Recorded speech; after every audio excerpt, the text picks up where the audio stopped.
सार्वजनिक रस्त्यावर वाढदिवसाचा धुमाकूळ घालणं आणि हवेत फायरिंग करून दहशत पसरवणं काही तरुणांना भलतंच महागात पडलंय। मुंबईतील बोरिवलीमध्ये रस्त्यावर केक कापून एअरगननं हवेत गोळीबार करत वाहतूक रोखणाऱ्या 10 जणांवर बोरिवली पोलिसांनी कडक कारवाई केली आहे। या घटनेचा व्हिडिओ सोशल मीडियावर व्हायरल झाल्यानंतर पोलिसांनी तात्काळ सूत्रे हलवून मुख्य आरोपीसह 10 जणांना बेड्या ठोकल्या। मुंबईतील बोरिवली येथील बोराई 2 परिसरातील सुखसागर कोऑपरेटिव्ह हाऊसिंग सोसायटी जवळ ही धक्कादायक घटना घडली। काही तरुणांचा एक गट सार्वजनिक रस्त्यावर एकत्र आला आणि त्यांनी रस्त्याच्या मध्यभागी गाडी उभी करून वाढदिवसाचा केक कापला। एवढ्यावरच न थांबता या तरुणांनी हवेत बेबी एअर गन चालवून मोठा आवाज केला आणि रस्त्यावर वाहने अस्ताव्यस्त उभी करून वाहतुकीला अडथळा निर्माण केला। या भामट्यांचा हुल्लडबाजीचा व्हिडिओ सोशल मीडियावर प्रचंड व्हायरल झालाय।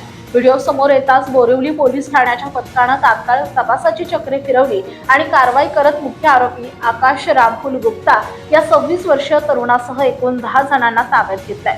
सार्वजनिक ठिकाणी दहशत निर्माण करणं आणि नागरिकांना त्रास देणं भोवल्यानं या सर्वांचा वाढदिवसाचा आनंद थेट पोलीस कोठडीत पोहोचला।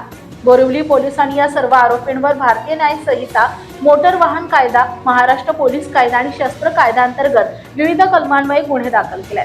सार्वजनिक रस्त्यावर स्टंट आणि हुल्लडबाजी करणाऱ्यांना हा पोलिसांचा एक कडक इशारा मानला जातोय।